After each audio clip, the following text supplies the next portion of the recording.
In this last video, we illustrate how to use the techniques we have recently learned in order to answer some questions about the following classical problem. Consider a gambler putting a bet of $1 in a game that has a payoff of $1 if she wins. We assume that this is a fair game, so that the probability of winning $1 on each play of the game is 1/2, and so the probability of losing the bet is also 1/2. Suppose that she starts with high dollars and continues to play the game until either she reaches a goal of N dollars or she has no money left, whatever comes first. Let us consider a first question, which is the following. What is the probability that she ends up with having her goal of N dollars? Now, how to go about solving this problem? Can we think of a Markov chain representation for this problem? But in that case, what would be good choices for the definition of the state? Let us think. At any point in time, the only relevant information is the amount of money the gambler has available. How she got to that amount in the past is irrelevant. And if this amount is neither 0 nor n, then she will play again, and the next state will be a number which will be increased or decreased by 1 unit, depending on winning or losing the next bet. So we can represent the possible evolution of this game with the following probability transition graph. So we have n plus 1 states. This is the state where she loses all her money.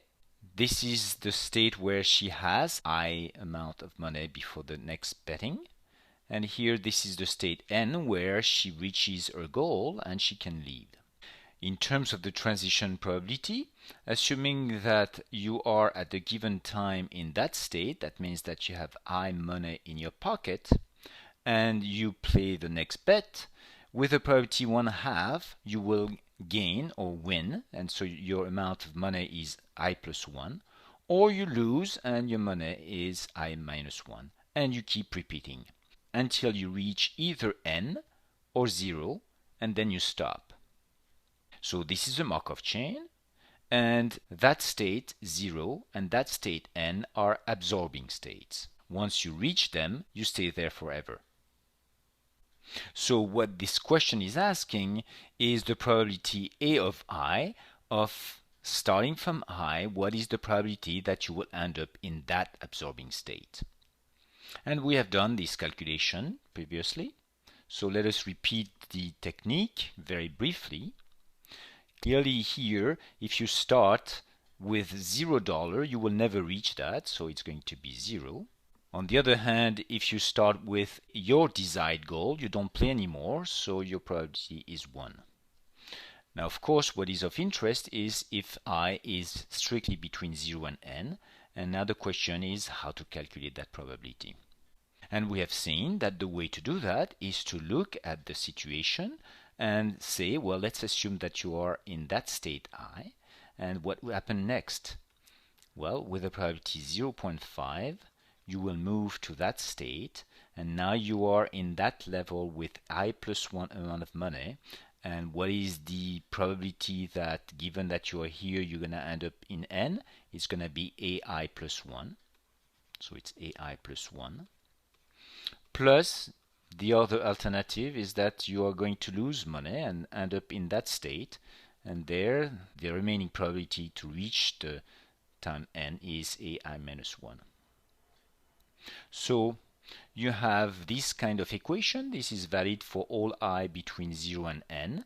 And this is a system of equation that you can solve. It's not very difficult to solve. Actually, you can look in the textbook. There will be some trick to do that. There are many ways to do that. We're not going to spend our time going that in details, but essentially if you solve that system, you will see that the answer will be that A of I is I over n. So if you start with I amount of money, the probability that you're going to reach your goal n here is I over n. So here clearly, if you're extremely greedy and you have a very high goal, that means n is very large, so large that compared to your initial amount I, n can be considered to be infinity. Then the probability that you're going to reach your high goal will go to 0, where n goes to infinity. So again, if you're extremely greedy, no matter how much your fixed amount of initial money is, the probability that you will stop the game reaching your goal is going to be increasingly small. And since the other state is 1 minus this one, the probability that you're going to get ruined is going to be closer to 1. Alright, so we have that answer here. What about the next question? Next question is the following. What would be the expected wealth at the end? Again, this is a Markov chain where there are two absorbing states. All the others are transient. You're guaranteed with probability 1 that you will reach either 0 or n. So it's a valid question to know, once you reach either 0 or n, what is the expected wealth at the end? Well, it's going to be, if you arrive here, it's going to be 0, and if you arrive here, it's going to be n. So the expected value of that wealth will be 0 times the probability of finding in that, plus n times the probability of getting there. So it's going to be that expression, 0 times 1 minus a of I, plus n times a of I. And here what we then get is n times I over n, which is I. Which is quite interesting. This is exactly how you started.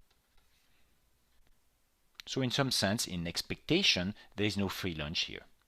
The next question is, how long does the gambler expect to stay in the game? We know that eventually you will either reach 0 or n with probability 1. The question is, how long is it going to take? And again, we have seen in a previous video that this is essentially calculating the expectation to absorption. And we know how to do that. So let's recap what we had said. If you define mu of I to be the expected number of plays starting from I, what do you have? Well, for I equals 0 or I equals n, either way, if you start from here or you start from here, the expected number of play is 0, right? Because you're done. And otherwise, you use the same kind of derivation that we had. If you start at I between 1 and n, then you will see that mu of I, after one transition, plus 1, you will either be in state I plus 1, and in that case, this expectation will be mu I plus 1, or you will be in state I minus 1, and in that case, the expectation is mu I minus 1. So this is an equation that you have, which is almost the same as this one, except that you have a plus 1 in it. And as we had discussed before, in general, this is the kind of formula that you have. Now, you can solve this system. I will let you do that. There are many ways to do this. But the solution that you're going to have is that mu I will be equals to I times n minus I. This is the result. Finally, what would be the case if you didn't have a fair game? For example, unfair to the gambler or unfair to the casino. So what we mean here is that the probability P is different from 0.5. So here instead of 0.5 you have P everywhere. And here of course you have 1 minus P everywhere on this side. So you have a probability P of winning and probability 1 minus P of losing each bet. So you might ask the same question. Well, for the probability A of I, you still have 0 here, you still have 1 here.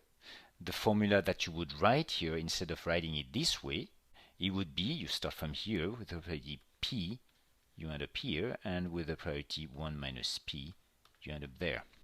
And the expression that you get for A of I, if you define R to be 1 minus P over P, you will see that A of I is going to be 1 minus R at the power I over 1 minus R at the power N. And what would be the expected amount of time she will play? Instead of that equation, if you solve it, you would have mu of I equals r plus 1 divided by r minus 1 times I minus n times 1 minus r at the power I divided by 1 minus r at the power n. Because you would have here again p and 1 minus p here. And you can see that when p is strictly less than 1/2, in other words, it's even worse for this gambler, then A of I, which is the probability of getting to this favorable state, will also go to 0 when n goes to infinity. And in a case where p is strictly greater than 0.5, that means that she has some favored odd on her favor, then in that case this number r at the power n will go to 0, and 1 minus r of I will represent the probability that she would become infinitely rich. In other words, by being very greedy and going to infinity, this will go to 0, and 1 minus r at the power I is the probability that she would get infinitely rich.